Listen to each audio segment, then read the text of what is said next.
Hello everyone. तो हम ninth की एनसीईआरटी कवर कर रहे थे। हमने इससे पहले 4 चैप्टर कर लिए हैं। अब ये है आज 5th chapter, natural vegetation and wild life. Our country, India, is one of the 12 mega biodiversity countries of the world. तो यहाँ से हमें क्या पता चला कि वर्ल्ड में कितनी मेगा बायोडाइवर्सिटी कंट्रीज हैं। तो 12 मेगा बायोडाइवर्सिटी कंट्रीज हैं, उसमें इंडिया जो है एक मेगा बायोडाइवर्सिटी कंट्री है। With 47,000 plants species in India occupies 10th place in the world and 4th in Asia plant diversity. तो प्लांट डाइवर्सिटी में हमारा इंडिया 10th प्लेस में है ऑल ओवर वर्ल्ड और 4th प्लेस है इसकी एशिया में। और कितने स्पीशीज हैं हमारे पास प्लांट्स के? 47,000 प्लांट स्पीशीज हैं। तो एनवायरनमेंट में अगर हम मेंस का कोई आंसर लिखते हैं तो वहाँ ये चीज मेंशन कर सकते हैं कि 47,000 प्लांट स्पीशीज हैं। तो एनसीईआरटी है तो रिलायबल डाटा है, तो आप ये लिख सकते हो। There are about 15,000 flowering plants in India, account 6% of the world's total number of flowering plants. The country has many non-flowering plants such as fern, algae, fungi.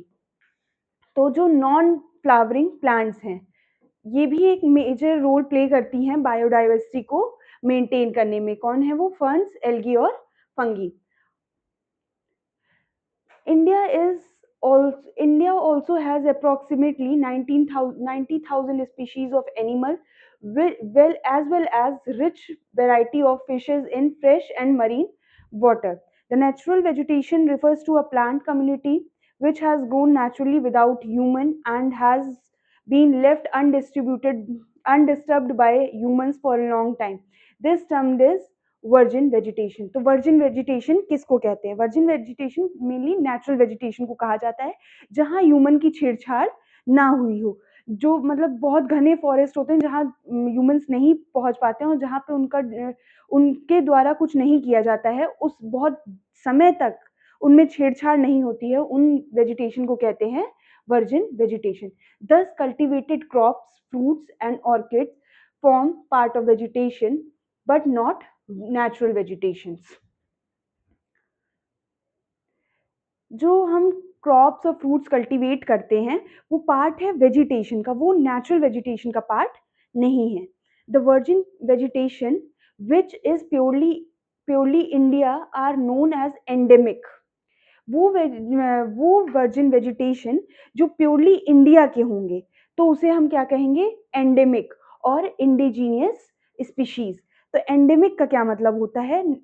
In general बात की जाए तो एंडेमिक का मतलब है जो आपका अपना है या इंडिया में खुद से ग्रोन किया जा रहा है, तो उसको कहते हैं एंडेमिक या फिर इंडिजीनियस। अभी यहाँ पे वर्जिन वेजिटेशन की बात हो रही है, तो उसमें उस कॉन्टेक्स्ट में हम बात कर रहे हैं स्पीशीज की, कि मतलब हमारे पास वेजिटेशन की स्पीशीज कितनी है। But those which have come from outside India, जो आउटसाइड इंडिया से लाए गए हैं उनको कहते हैं एक्सोटिक प्लांट्स।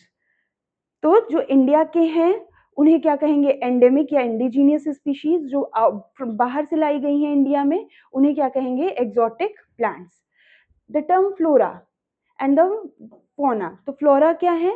फ्लोरा डिनोट करते हैं प्लांट्स कम्युनिटी को और फौना डिनोट करते हैं एनिमल कम्युनिटी को। Type of vegetation. तो वेजिटेशन कितने टाइप के? अपनी कंट्री में मेजर वेजिटेशन जो डिवीजन है वो इन 5 ग्रुप्स में है।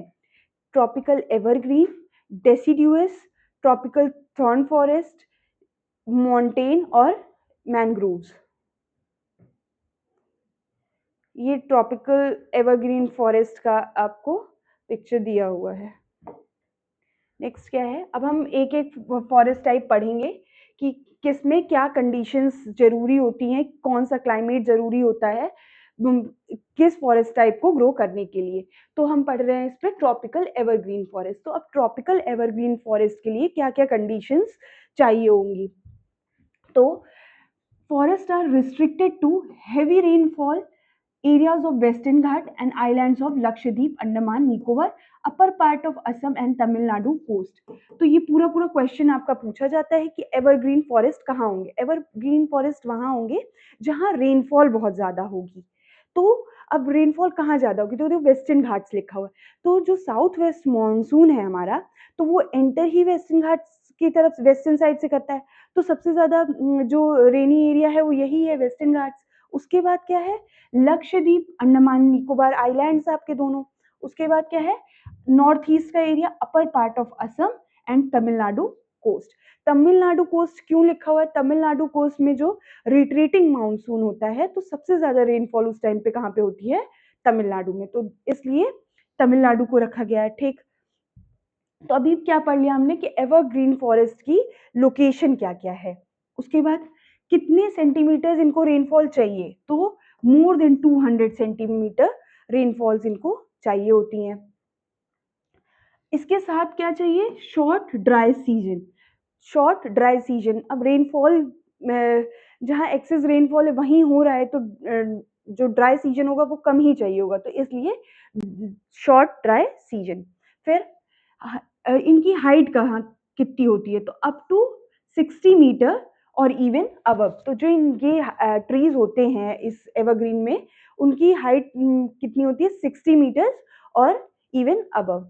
Since the region is warm wet throughout the year, since the region is warm wet throughout the year, अब पर्टिकुलरली हम यहाँ इंडिया की बात कर रहे हैं। अगर ऑल ओवर वर्ल्ड की बात करी जाए तो जो एवरग्रीन फॉरेस्ट है वो मेनली आपको कहाँ मिलेंगे, इक्वेटोरियल रीजन पर मिलेंगे। इक्वेटोरियल रीजन जो होता है, रेन वहाँ पे अच्छे अमाउंट में रेन देखने को मिलती है। तो वो एरिया कैसा होगा आपका, होल वर्ल्ड इमेजिन करो, और इक्वेटोरियल रीजन तो वार्म और wet throughout the year होता है। इंसुलेशन भी प्रॉपर अमाउंट में मिल रही होती है, उसी के साथ हमको रेनफॉल भी वहाँ पे प्रॉपर अमाउंट में मिल रही होती है। तो हम ये बात कर रहे हैं इंडिया के कॉन्टेक्स्ट में, तो ये याद रख लो कि रीजन कैसा चाहिए, warm and wet throughout the year. It has luxuriant vegetation, tree, shrubs, creepers, multi layered structure. यहाँ की जो वेजिटेशन होती हैं उसमें क्या क्या पाए जाते हैं, ट्रीज पाए जाते हैं, शर्ब्स पाए जाते हैं, क्रीपर्स पाए जाते हैं, और मल्टी लेयर्ड स्ट्रक्चर जो होता है आपका वेजिटेशन होता है। तो ये क्यों होता है, जो मल्टी लेयर बता रहे हैं क्यों होता है, क्योंकि यहाँ पे ट्रीज की हाइट इतनी होती है कि उससे जो है सनलाइट नीचे के प्लांट्स पे नहीं पहुंच पाती है, तो उनकी जो ग्रोथ होती है वो उतनी ज्यादा नहीं बढ़ पाती है। इसलिए उनकी जो हाइट होती है, जो नीचे प्लांट्स होते हैं और छोटे होते हैं। और यहाँ पे मेनली शर्ब्स और क्रीपर्स देखने मिलेंगे। क्रीपर्स मतलब एपीफाइट्स।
हिम होना। ठीक, और क्या पढ़ा हमने इसके बारे में? हाँ, प्लांट्स की हाइट कितनी होती है, जो ट्रीज होते हैं हाइट कितनी होती है 60 और अबव। ठीक है, हाइट लिख लो यहाँ पे, हाइट की है हाइट। और कुछ पढ़ा तो? और ट्रीज जो क्या है मल्टी स्ट्रक्चर्ड होते हैं। तो ये स्टेटमेंट फॉर्म हो सकता है कि मल्टी लेयर्ड जो वेजिटेशन है कौन से फॉरेस्ट का टाइप है, मल्टी लेयर्ड स्ट्रक्चर। ठीक, तो ये हो गया आपके इसके एवरग्रीन फॉरेस्ट के ये इंपॉर्टेंट पॉइंट्स हो गए। तो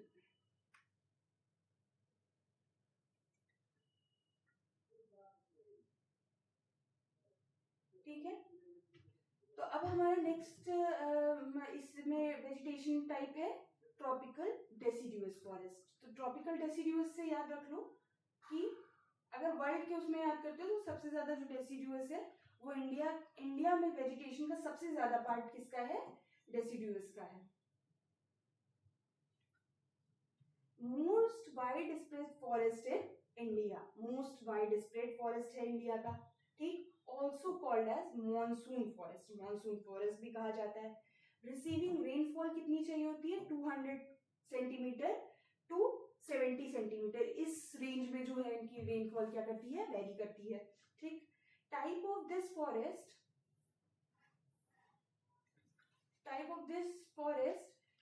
shed their leaf about 6 to 8 weeks in dry summer। तो समर में ये 6 से 8 वीक के लिए अपनी जो लीव्स होते हैं वो शेड कर देते हैं।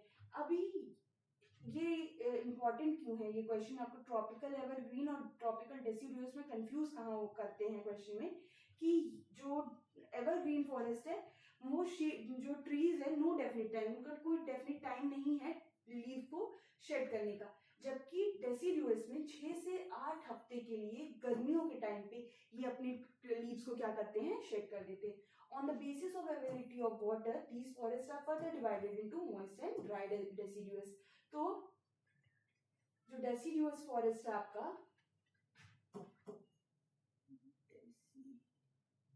डेसिडुअस फॉरेस्ट है जो फॉरेस्ट है वो अवेलेबिलिटी ऑफ वाटर के बेसिस पे दो टाइप पे डिवाइड होता है।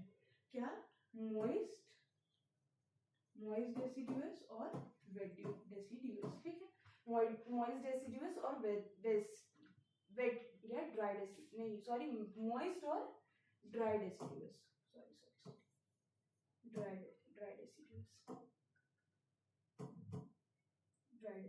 ठीक, तो क्या है, the former is found in the area receiving rainfall 100 to 100 centimetre. तो मॉइस्ट के लिए क्या लिखा है, 200 से 100 सेंटीमीटर रेनफॉल इसे चाहिए होती है। पहला पॉइंट क्या चाहिए होती है, 200 से 100 सेंटीमीटर रेनफॉल। अब ये फॉरेस्ट पाए कहाँ जाते हैं, mostly eastern part of the country, eastern part में पाए जाते हैं। North eastern states along the foothills of the Himalayas, Jharkhand, west Orissa, Chhattisgarh. तो कहाँ कहाँ पाए जाते हैं, मॉइस्ट और वेट में डिवाइड में करके नहीं बताया, नहीं बताएगा अभी आगे। ये मॉइस्ट वाला बता रही हूँ। हाँ, ये मॉइस्ट है। ठीक है, तो ये जो मॉइस्ट एंड ड्राई डेसिडुअस है, इसमें मॉइस्ट डेसिडुअस आपको कौन सी रेंज में मिल रहे हैं, 200 से 100 सेंटीमीटर। ये कंट्री के किस पार्ट में एग्जिस्ट कर रहे हैं, तो नॉर्थ ईस्टर्न स्टेट पूरे along with the foothill of the Himalayas, foothill of the Himalayas मतलब शिवालिक्स में। ठीक है, उसके बाद क्या है, Jharkhand, west Orissa, Chhattisgarh and on the eastern slope of western Ghat. तो ईस्टर्न स्लोप पे मिल रहे हैं आपको, ये आपका वेस्टर्न स्लोप हो गया। ठीक, और ये हो गया ईस्टर्न स्लोप। तो आपको किस स्लोप पे मिल रहे हैं, वेस्टर्न स्लोप आपका क्या है, लीवर्ड साइड है। Levered side means levered side. तो ये आप टर्मिनोलॉजी याद रखना बहुत जरूरी है कि पूछ लिया जाए कि लीवर्ड साइड क्या है। तो लीवर्ड साइड वो साइड है जहां पर रेन नहीं पहुंचती है। ये आपका रेनफेड एरिया है कि जो आपकी विंड्स होती है इससे टकराती हैं और यहाँ पे बारिश कर देती है। तो ये हो गया कौन सा एरिया, रेनफेड एरिया। ठीक, और ये हो गया आपका दूसरा साइड लीवर्ड साइड जहाँ पे बारिश नहीं पहुंच रही है। तो बारिश नहीं पहुंच रही है, नॉर्मल इंडिया में इतने सेंटीमीटर की रेनफॉल पाई जाती है, तो इसलिए इस स्लोप पे भी, eastern slope of western Ghats में भी ये देखने को मिलते हैं। कौन से फॉरेस्ट? डेसिडुअस। जो प्रोमिनेंट स्पीशीज है इस फॉरेस्ट की वो कौन सी है? टीक। तो टीक क्या है? डोमिनेंट स्पीशीज है इस फॉरेस्ट की। फिर bamboo, sal, sheesham, sandalwood, khair, kusum, arjun, mulberry are the important commercial species of this forest. ये सारे जॉट डाउन कर लीजिए पेपर पे कि कौन कौन सी स्पीशीज आपकी डेसिडुअस फॉरेस्ट की है। ऑल ओवर डेसिडुअस ही याद रखो, डेसिडुअस फॉरेस्ट की है। तो बबूल, बैम्बूज, साल, sheesham, sandalwood, khair, kusum, arjun, mulberry are other commercially important species. अब हमने पढ़ा है, अभी हमने पढ़ा क्या? Moist deciduous. अब हम पढ़ रहे हैं ड्राई डेसिडुअस। इनकी रेनफॉल की रेंज क्या है? 100 to 70 सेंटीमीटर। कितनी है? 100 to 70 सेंटीमीटर। 100 to 70 centimetres. अब ये क्या है? अब ये कहाँ पे पाए जा रहे हैं? तो पेनिनसुलर पार्ट में, are found in the rainier part of peninsular plateau, plain of Bihar and Uttar Pradesh. तो जो ड्राई डेसिडुअस है वो कहाँ पाए जा रहे हैं? Rainier part of the peninsular plateau और planes of Bihar and Uttar प्रदेश। इनकी जो मोस्ट प्रोमिनेंट स्पीशीज हैं वो कौन सी हैं? टीक, साल, पीपल, नीम। टीक, साल, पीपल, नीम। तो जो हम लोग को देखने को मिलती है, ये हम ही लोग इसी एरिया में पाई जाती है, तो हम लोग इसको इजीली बता सकते हैं कि ट्रॉपिकल डेसिडुअस या वेट ड्राई डेसिडुअस कौन कौन सी स्पीशीज हैं। तो पीपल हम लोग नॉर्मली देखते हैं, नीम हम लोग को दिखी जाती है, टीक और साल याद कर लो। A larger part of this region has been cleared and cultivation and some part of use for grazing के लिए यूज किया जाता है। इस फॉरेस्ट में एनिमल्स कौन कौन देखने को मिलते हैं? तो lion, tiger, pig, deer, elephant, huge bird varieties, lizard, snake, tortoise are also found here. तो अभी एक बार रिवाइज करते हैं कि डेसिडुअस में हमने क्या क्या चीज देखी। तो डेसिडुअस जो है इंडिया के मोस्ट ऑफ द पार्ट में डेसिडुअस पाया जाता है। डेसिडुअस को और क्या कहा जाता है? मॉनसूनल फॉरेस्ट भी कहा जाता है। रेनफॉल की रेंज क्या है? 100 से 200 से 70 सेंटीमीटर।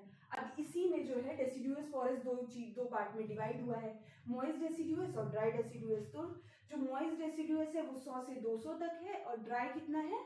100 से 70 सेंटीमीटर की रेनफॉल चाहिए होती है। अब हमने पढ़ा कि, और ये क्या एक इम्पोर्टेंट फैक्ट ये भी कि ये जो है लीव्स जो है वो शेड कर देता है 6 से 8 महीने के लिए गर्मी के सीजन में। फिर क्या है कि अब ये कौन कौन से पार्ट्स में पाए जाते हैं? तो foothill of the Himalaya, Jharkhand, west Orissa, Chhattisgarh, eastern slope of western Ghat. तो कौन कौन सी प्रोमिनेंट स्पीशीज है इसकी? तो टीक, बबूल, साल, शीशम, सैंडलवुड, खेर, कुसुम, अर्जुन, मालबरी।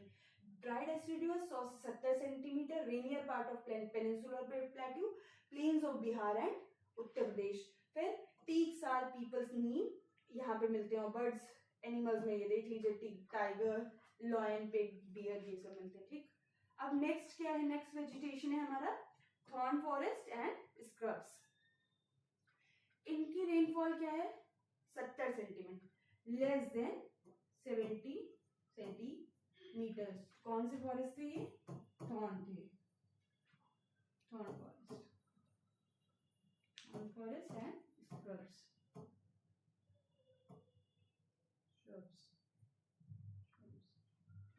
ठीक है, थॉर्न फॉरेस्ट। तो ये क्या हो गई? 70 centimetre, less than 70 centimetre rainfall इनको रिक्वायर्ड होगी। अब ये मैप है, ये मैप अगर मेंस का क्वेश्चन वेजिटेशन पे पूछा जाता है तो ये मैप एज इट इज आप इसको बना सकते हो। तो हमने बताया कि डेसिडुअस जो फॉरेस्ट है इंडिया में वो सबसे प्रोमिनेंट फॉरेस्ट है, मतलब पूरे इंडिया में मोस्ट ऑफ द एरिया में वही पाया जाता है। तो ये है आपका डेसिडुअस फॉरेस्ट, ये देखिए पूरे एरिया में डेसिडुअस फॉरेस्ट ये वाला। फिर ट्रॉपिकल एवरग्रीन। ट्रॉपिकल एवरग्रीन में हमने क्या क्या पढ़ा था कि वेस्टर्न घाट्स में है, तमिलनाडु वाले एरिया में है, ईस्टर्न घाट्स में असम वाली साइड पे है, और कहाँ पढ़ा था? अंडमान निकोबार में है, लक्षद्वीप में है। ठीक, फिर माउंटेन फॉरेस्ट, तो माउंटेन से नाम समझ आ रहा है कि माउंटेन पे जो है, तो ये एरिया हो गया और ये एरिया हो गया। फिर मैनग्रोव्स कहाँ है, तो मैनग्रोव्स कहाँ कहाँ पाए जाते हैं, ये एक ये हो गया आपका सुंदरबन, कोरिंगा और भितरकनिका और कोरिंगा, तीन में मैनग्रोव्स हैं, इंपॉर्टेंट मैनग्रोव्स हैं, तो इनके नाम याद होने चाहिए कि कौन कौन मैनग्रोव्स हैं। मैनग्रोव्स एक अलग लेक्चर में कराएंगे। फिर क्या है, tropical thorn forest, tropical thorn forest के तो राजस्थान गुजरात वाले एरिया में है, और उसके बाद ये महाराष्ट्र, तमिलनाडु, तेलंगाना के थोड़े थोड़े पार्ट्स में आपको देखने को मिलता है। फिर क्या है नेक्स्ट, हम पढ़ कौन सा रहे थे, अच्छा हाँ थॉर्नी फॉरेस्ट पढ़ रहे थे ना। This type of vegetation found in कहाँ कहाँ पाया जाता है, तो कौन कौन से एरिया में पाया जा रहा है, semi arid area of Gujarat, Rajasthan, Madhya Pradesh, Chhattisgarh, Uttar Pradesh और हरियाणा, यहाँ पाया जाता है। और इनकी स्पीशीज कौन कौन सी है, तो acacia, palm, cacti are the main plant species. तो ये नाम लिख लो कि एकेशिया है, पाम है और हाँ ये है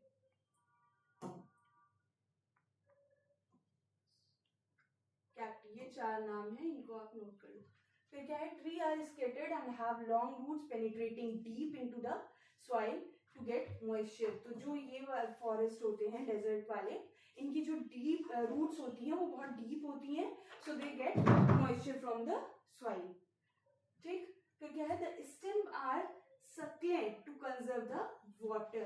तो सक्लेंट का क्या मतलब होता है, the stems are succulent, succulent मतलब सक्लेंट्स नॉर्मली यूज किया जाता है इसको कि वो प्लांट्स जिनके स्टेम्स जो होते हैं वाटर को कंजर्व करते हैं, क्योंकि ऐसे एरिया में उन्हें वाटर नहीं मिलता, तो वहाँ वाटर जो है स्टोर करते हैं, उन प्लांट्स को सक्लेंट्स भी कहा जाता है। तो stems are succulent to conserve water, leaves are mostly thick and small to minimise evaporation. तो जो लीव्स होती हैं इनकी वो, अब देखिए जो हमने नॉर्मली डेजर्ट एरिया में प्लांट्स कैसे देखते हैं, या तो कैक्टस होता है, या फिर आप एलोवेरा देखते हो, जो एलोवेरा, या फिर कैक्टस देखो, इसी में कांटे लगा दो तो ये कैक्टस बन गया, ये हो गया कैक्टस। तो ये जो प्लांट होते हैं इनकी लीव्स बहुत छोटी होती है, छोटी क्यों होती, अगर बड़ी लीव होगी तो जैसे लग गया आम बन गया,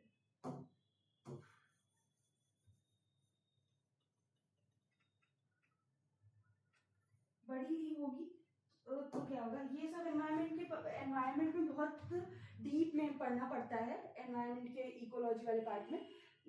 इसमें थोड़ा थोड़ा बता दे रहे हैं कि जैसे ये जो होती है, ये ज़ेरोफाइटिक प्लांट्स जो होते हैं, मतलब जो डेजर्ट एरिया में प्लांट ग्रो करते हैं, उनकी ये वो है क्या फीचर्स कह लीजिए, उनकी क्वालिटी कह लीजिए कि जो स्टेम्स होते हैं वो सक्लेंट्स होते हैं, लीव्स जो होती हैं उनकी वो थिक होती हैं और स्मॉल होती हैं। थिक और स्मॉल क्यों होती हैं, कि स्मॉल इस वजह से होती है कि जो स्टोमेटा है वो पास आ जाएंगे तो पानी एवोपरेट नहीं हो पाएगा इस वजह से, क्योंकि पानी वहाँ पे कम है, इसलिए थिक जो लीव्स जो हो गई स्मॉल होगी। थिक क्यों है, फैट इतना, अगर उसमें फैट होगा तो नीचे से पानी एवोपरेट होगा तो वो फैट जो होंगे वो उसको रोक लेंगे, इसलिए जो होती है इनकी लीव्स कैसी होती हैं, थिक होती हैं और स्मॉल होती हैं। These forests give way to thorn forest and scrubs in arid area. In these forests common animal कौन होते हैं, rat, mice, rabbit, fox, wolf, tiger, lion, wild ass, horse and camel। तो ये इस फॉरेस्ट क्या कौन सा वेजिटेशन टाइप था, ये थॉर्नी था, कौन सा वेजिटेशन था, ये थॉर्न फॉरेस्ट था, ठीक है। अब नेक्स्ट क्या है, इसके बाद माउंटेन देख लीजिए, ठीक है, माउंटेन पढ़ लेते क्या है।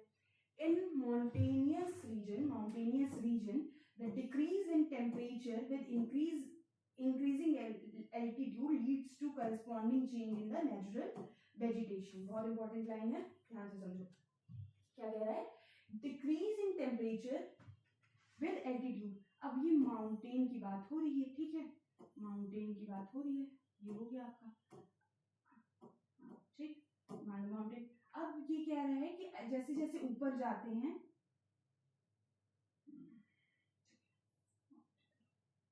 ठीक, जैसे जैसे ऊपर जाते हैं, ठीक, वैसे वैसे क्या होता है, टेम्परेचर जो है वो डिक्रीज करता है। एल्टीट्यूड बढ़ने के साथ साथ ऊपर जाने पे क्या होता है, टेम्परेचर जो होता है आपका, एल्टीट्यूड इंक्रीज होता है तो टेम्परेचर क्या होता है, डिक्रीज होता है। तो इस पैटर्न से भी जो है नेचुरल वेजिटेशन में होता है क्या, चेंज आता है। As such, there is a succession of natural vegetation built in the same order as we seen in tropical to tundra region. तो जैसे कि हम अर्थ में इक्वेटर से पोलर रीजन जाते हैं तो वेजिटेशन का चेंज आता है, ट्रॉपिक्स पे अलग होंगे, फिर टुंड्रा रीजन में अलग होंगे, ऐसा होता है। सेम वही पैटर्न आपका माउंटेन रीजन में भी फॉलो होता है कि जब हम ऊपर जाएंगे तो यही पैटर्न वेजिटेशन का हमें देखने को मिलेगा कि नीचे ट्रॉपिकल मिलेगा और जैसे जैसे बढ़ते जाएंगे ऊपर पे टुंड्रा वेजिटेशन देखने को मिलेगा, नीचे ट्रॉपिकल और ऊपर जैसे जैसे बढ़ते जाएंगे तो हमको टेम्परेट मिलेगा, फिर टुंड्रा, टाइगर ऐसे करके मिलेगा। जैसे हम अपनी नॉर्मल अगर वर्ल्ड में देखें वेजिटेशन की, हम अगर इक्वेटर से पोलर की तरफ मूव करते हैं तो इक्वेटोरियल फॉरेस्ट, फिर एवरग्रीन, डेसिडुअस ऐसे करके मिलते हैं। तो सेम पैटर्न जो है आपका माउंटेन में भी फॉलो होता है। Wet temperate type of forest are found between height of 1000 से 2000 मीटर। तो wet temperate type of forest कैसे, वेट टेम्परेट, वेट मतलब कि जैसे जैसे हाइट पे बढ़े तो टेम्परेचर क्या हुआ, डिक्रीज हुआ, टेम्परेचर डिक्रीज हुआ तो नेक्स्ट फॉरेस्ट आपको कैसा मिल रहा है, टेम्परेट, वेट टेम्परेट टाइप का। तो वेट टेम्परेट फॉरेस्ट जो है आपका, टेम्परेट फॉरेस्ट वो किस हाइट पे पाया जाएगा, इसका क्या होगा, हाइट क्या होगी, तो वो आपको 1000 से 2000 मीटर हाइट पे देखने को मिलेगा। ठीक है, फिर क्या है, evergreen broad leaf trees are found. तो एवरग्रीन फॉरेस्ट में पहले जब नीचे से जाओगे तो आपको एवरग्रीन फॉरेस्ट देखने को मिलेगा। Evergreen forest with broad leaf trees such as oak, chestnut predominate. तो जैसे कि कौन से एवरग्रीन फॉरेस्ट में, ओक या चेस्टनट। फिर 1000 से 2000 की, अभी हम कहां से कहां पहुंचे, 1000 से 2000 मीटर पे पहुंचे, 1000 से 2000 मीटर पे पहुंचे।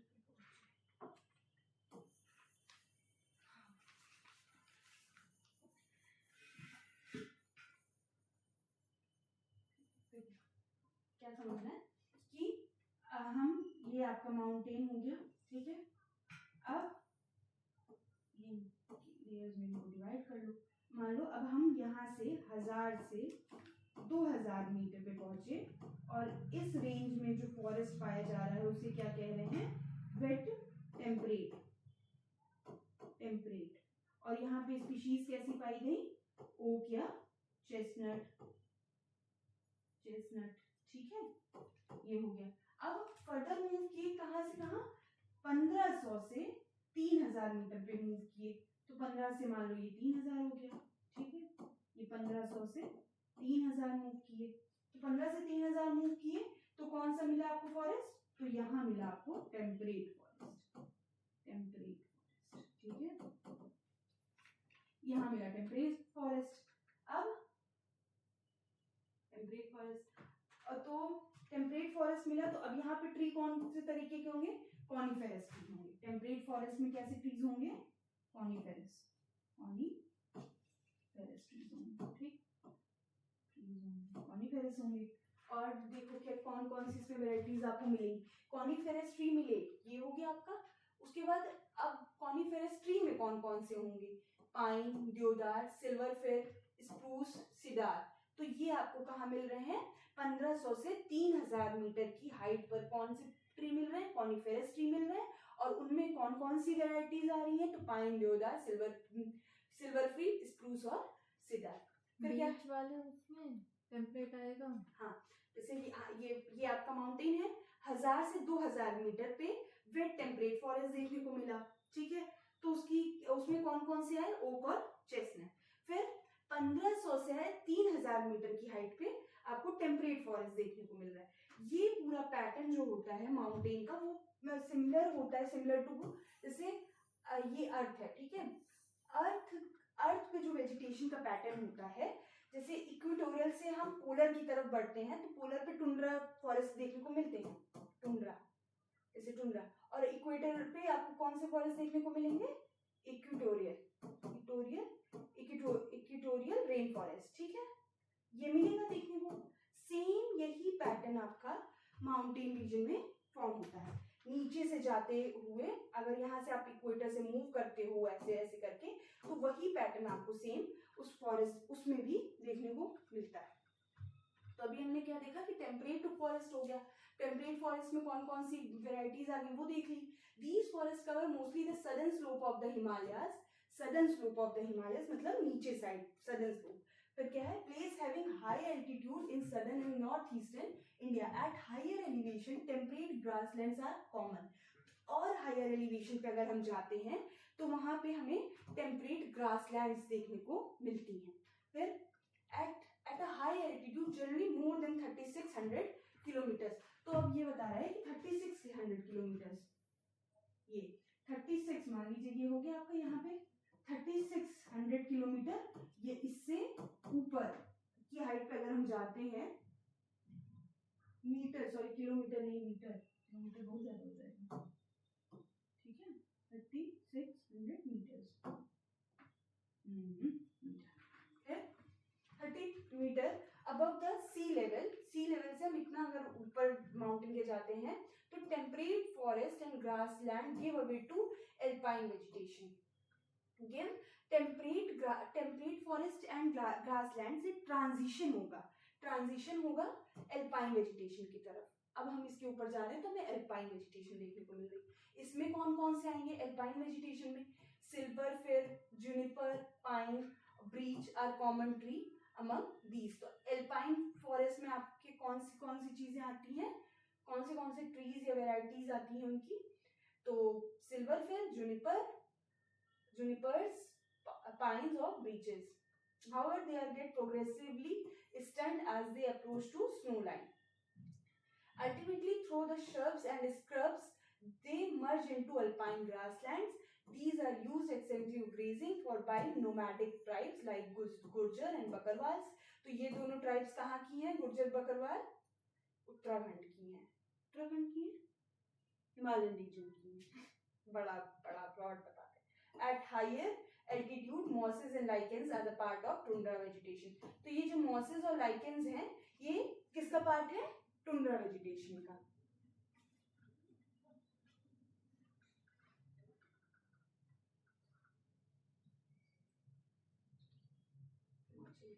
ठीक है, एट हायर एल्टीट्यूड तो मॉसेस और लाइकेंस कौन से वेजिटेशन के हैं?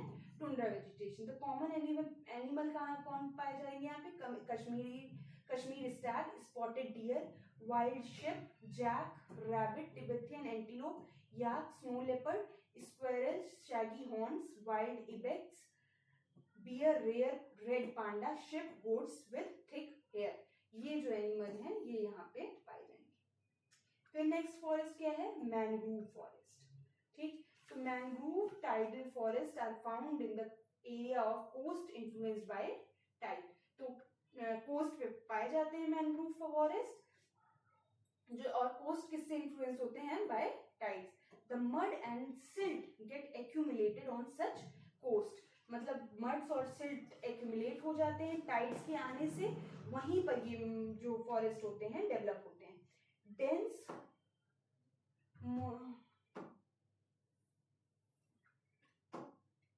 Dense mangroves are common variety with roots of plants submerged under water.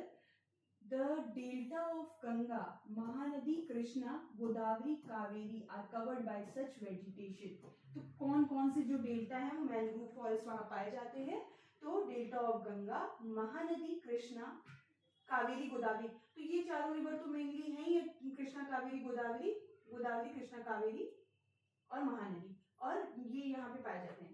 In the Ganga Brahmaputra delta Sundari tree are found. तो सुंदरी ट्री के ही नाम पे जो है वहाँ का नाम पड़ा है मैंग्रोव फॉरेस्ट का, सुंदरबन डेल्टा इसी सुंदरी ट्री के नाम पे ही कहाँ पड़ा है। Which provide durable hard timber. इनसे क्या मिलता है हमको? Hard timber. Palm, coconut, keora, agar also grow in some part of the delta, और सब डेल्टाज में ये चीजें भी ग्रो करती हैं। वाइल्ड लाइफ, हाँ delta. Royal tiger are famous animal in this forest. तो मैंग्रोव्स में जो सबसे फेमस जानवर है वो कौन रहता है? Royal Bengal tiger. Turtle, crocodile, घड़ियाल, snakes are found in these forest. तो ये वाले, ये जो एनिमल्स है ये भी पाए जाते हैं। अब क्या है? मेडिसिनल प्लांट्स कौन कौन से हैं, बस ये याद कर लो।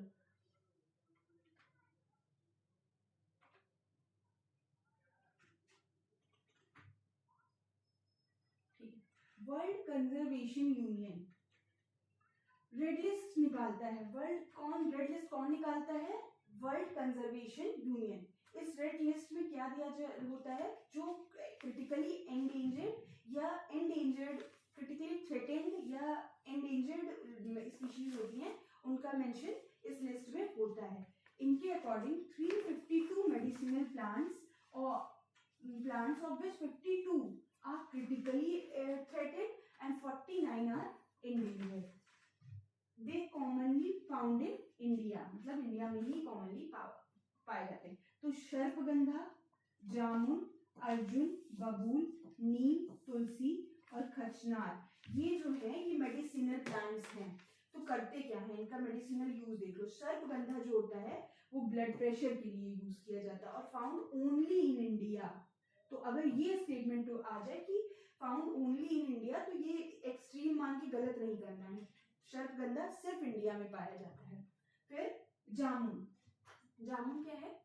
The juice of ripe fruit is used to prepare vinegar which is carminative and diuretic and has digestive property. The powder of seed is used in controlling diabetes. वो मतलब बहुत मेडिसिनल इसके फायदे हैं भाई साहब जामुन के। देखिए ये जो है इसको पीस के अगर दिया जाए तो डायबिटीज खत्म हो जाएगी। इसके बीज को भी। अर्जुन, अर्जुन की छाल पी जाती है। तो fresh juice of leaf is cure year एक, कान के दर्द को दूर करता है। Regulate blood pressure, blood pressure को भी रेगुलेट करता है। फिर क्या है? बबूल, बबूल किस लिए है? क्योर आई शोर्स, आँख के पास जो दाने पड़ जाते होंगे उनको ठीक करने के लिए बबूल यूज किया जाता है। Its gum is used as tonic. इसमें कोई मतलब पार्ट होता होगा या कुछ निकलता होगा, वो एज अ टॉनिक यूज किया जाता है। नीम क्या है? नीम तो पता ही है एंटीबायोटिक और एंटीबैक्टीरियल प्रॉपर्टीज होती हैं। तुलसी क्योर कफ एंड कोल्ड, ये लोग तो हम लोग नॉर्मली यूज ही करते हैं काढ़ा वाढ़ा बनाने में तुलसी का। फिर क्या है? फिर खचनार, खचनार क्या होता है? ये यूज होता है अस्थमा और अल्सर को क्योर करने में। The birds and roots are good for digestive problem. Birds और जो रूट्स होती हैं इनकी डाइजेस्टिव प्रॉब्लम को भी ठीक करने में हेल्प करती हैं। फिर वाइल्ड लाइफ क्या है? लाइक इट्स फ्लोरा, हमें यहाँ फ्लोरा फौना हमने देखा, स्टार्टिंग दोनों चीज हमें पढ़नी थी। तो क्या है? हमने अभी फौना पढ़ लिया, अब फ्लोरा पढ़ लिया, फौना पढ़ना है। India is also rich in its fauna. 9,000 animal species approximately found in India. Country has about 2,000 species of birds.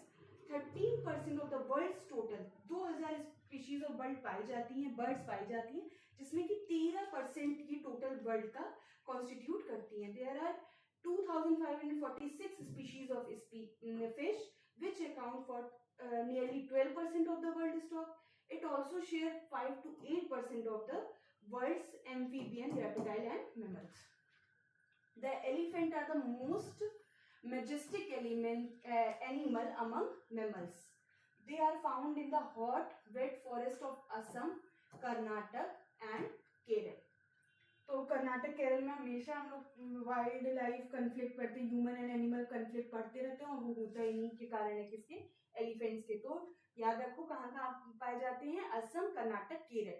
One horn rhinoceros कहाँ पाया जाता है? Swampy and marshy island of Assam and west Bengal. One horn rhinoceros mainly कहाँ पाया जाता है? असम और west Bengal में। Arid area of Rann of Kutch and the Thar desert are habitat of wild ash. तो वाइल्ड ऐश और कैमल्स कहाँ मिलते हैं? कैमल्स का तो पता है सबको कि रन ऑफ कच्छ में या डेजर्ट में पाए जाते हैं, और वाइल्ड ऐश भी देख लो, थार डेजर्ट और रन ऑफ कच्छ में पाए जाते हैं।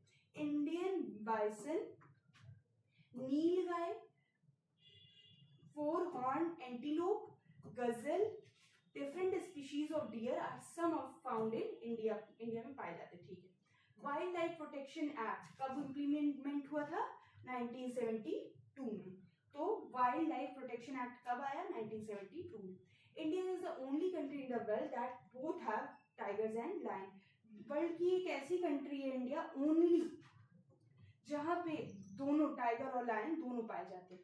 The natural habitat of Indian lion is Gir forest in Gujarat. तो गिर फॉरेस्ट गुजरात किसके लिए फेमस है? लायंस के लिए। Tigers are found in forest of Madhya Pradesh,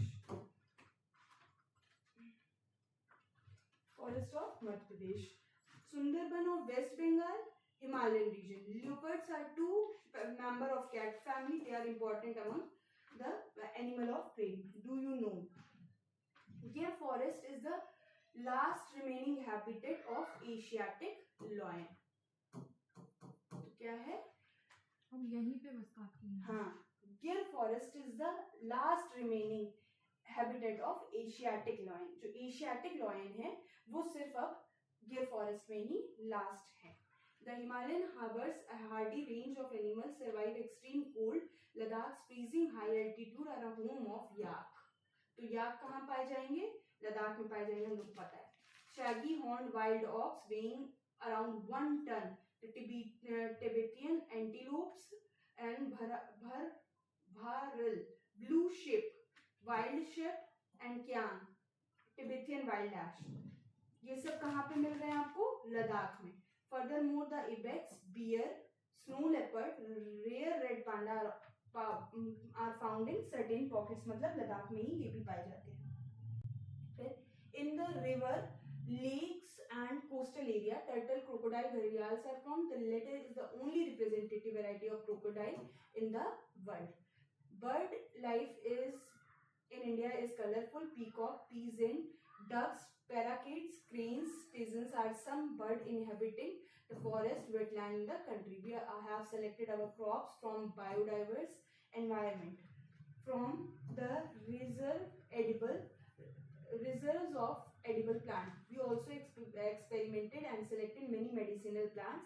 The animal were selected from the large stock provided by the nature as milch animal. They also provided us drought power, transportation, meat and eggs.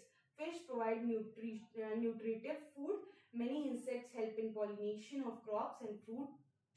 Trees are exerting biological control on such insects that is harmful. Every species has a role to play in the. अब ये आपका क्या दिया हुआ है कि wild life sanctuary, bird sanctuary और national park. तो कौन कौन सी है वाइल्ड लाइफ से? बांदीपुर कर्नाटक क्या है? National park. गुनिडी कहाँ है? तमिलनाडु। फिर क्या है? सिमलीपाल उड़ीसा। ये सब नेशनल पार्क हैं। फिर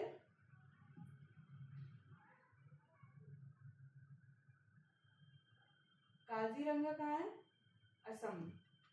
ठीक है, ऐसे ये मतलब नेशनल पार्क्स, बर्ड सेंचुरी और वाइल्ड लाइफ सेंचुरी की है। पूरा पढ़ने का कोई मतलब नहीं होता है। कुछ कुछ जो इम्पोर्टेंट पूरे साल न्यूज में रहे उनको सिर्फ पढ़ना है और पूरा रटने का कोई मतलब नहीं है। इसको एक क्लास में 10-15 मिनट की क्लास में पूरा करा देंगे।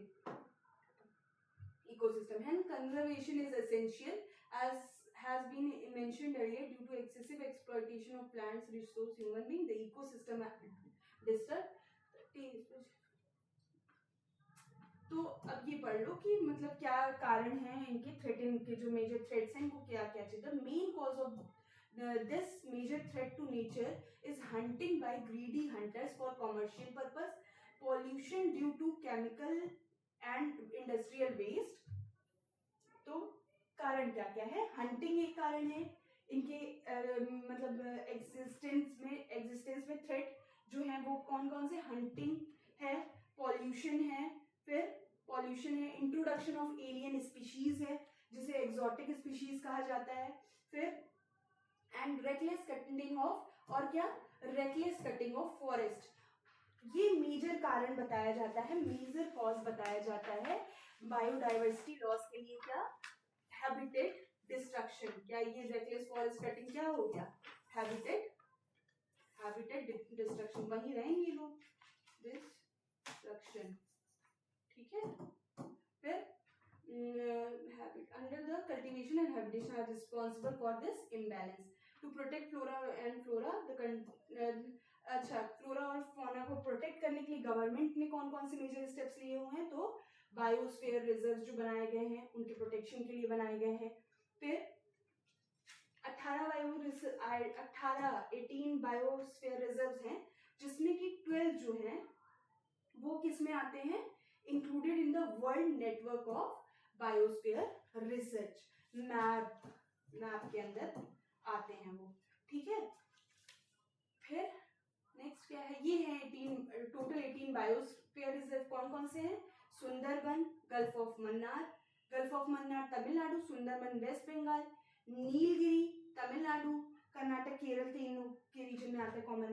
फिर Nanda Devi Uttarakhand, Nokrek Meghalaya, great Nicobar Manas Assam, Kutch Seshachalam, Simlipal, Dihang Dibang, Dibru Saikhowa, Agasthyamalai, Kanchenjunga, Pachmarhi, Achanakmar, Amarkantak, cold desert और पन्ना, ये 18 बायोस्फीयर रिजर्व है। तो गवर्नमेंट के स्टेप्स बताए जा रहे हैं, तो गवर्नमेंट ने इनको प्रोटेक्ट करने के लिए बायोस्फीयर रिजर्व्स बनाए 18, जिसमें कि 12 बायो रिजर्व्स जो है वो वर्ल्ड नेटवर्क बायोस्फीयर रिजर्व्स के अंदर आते हैं। फिर क्या है, फाइनेंशियल और technical assistance the is provided many botanical garden by government in 1992, financial और टेक्निकल असिस्टेंस दी गई और न्यूमरस प्रोजेक्ट्स स्टार्ट किए गए, जैसे प्रोजेक्ट टाइगर को प्रिजर्व करने के लिए, project rhino, project great Indian bustard and many other eco development projects have been introduced. National parks बनाए गए, 106 नेशनल पार्क लिखा हुआ है, इससे ज्यादा है। 573 wildlife sanctuaries, geological gardens are set up to take natural heritage. All of us must realize the importance of natural ecosystem of our own survival. It is possible if indiscriminate destruction of natural environment is put to an immediate end. मतलब इसको जो destruction हो रहा है इसको immediate खत्म करना चाहिए, टू प्रिजर्व इकोसिस्टम, ठीक। ये कुछ माइग्रेटरी बर्ड्स हैं, तो माइग्रेटरी बर्ड्स के नाम याद होने चाहिए, जैसे पूछ लेता है ना, नाम दे देता है डायरेक्ट पेपर में, पीसीएस हो या फिर यूपीएससी दोनों में। Some of the wetlands of India are popular with the migratory birds, तो जो कुछ माइग्रेटरी बर्ड्स होती हैं वो माइग्रेट कर इंडिया के कुछ वेटलैंड्स में आती हैं ड्यूरिंग विंटर। कौन कौन सी हैं, साइबेरियन क्रेन, फिर such place favourable with birds in Rann of Kutch, ठीक है। साइबेरियन क्रेन्स आती हैं लार्ज नंबर में, and one such place favourable with birds is Rann of Kutch में भी आती है, ठीक। At a place where the desert merge with the sea, flamingo, ये क्या हो गया, डेजर्ट मर्ज विद सी, ये क्या हुआ, एक इकोटोन हो गया। कोई दो इकोसिस्टम जब मर्ज कर रहे हैं तो जो एरिया फॉर्म होता है उसे कहते हैं इकोटोन। तो ये क्या है, where the desert merge with the sea, तो जो बीच का सरफेस बनेगा उसे कहेंगे इकोटोन। और जो इकोटोन होता है वो डाइवर्सिटी के लिए बेस्ट होता है, मतलब सबसे ज्यादा स्पीशीज जो होती है वहां पाई जाती है, वहां दोनों इकोसिस्टम की स्पीशीज आपको देखने मिलती है, सी की भी मिलेगी और डेजर्ट की भी मिलेगी। तो वहां पे कौन मिलती है, flamingo with their brilliant pink plumage come in thousands to build nest mounds from salty mud and raise their young ones, ठीक है। it is one among many extraordinary sight in the country। बस हो गया, ये हो गया, और इसमें क्या है, बस ये खत्म हो गया। तो ये क्वेश्चन बताइए, ठीक है, क्या है, रबर कौन से फॉरेस्ट को बिलोंग करता है, tropical evergreen. Good, tropical evergreen. अब क्या कह रहा है, किनकोना, रेनफॉल कितनी चाहिए होती है इसको,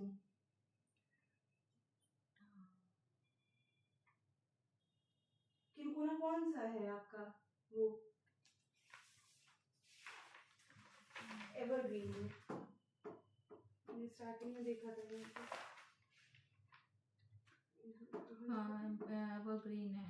हाँ एवरग्रीन है। एवरग्रीन, ये देखिए किंग होना क्या है, एवरग्रीन। और एवरग्रीन को कितनी चाहिए रेनफॉल, मोर देन 200। सेंटीमीटर। तो यहाँ पे मोर देन 200 सेंटीमीटर तो दिया नहीं, तो जो सबसे ज्यादा होगी रेनफॉल वही होगी 100 सेंटीमीटर।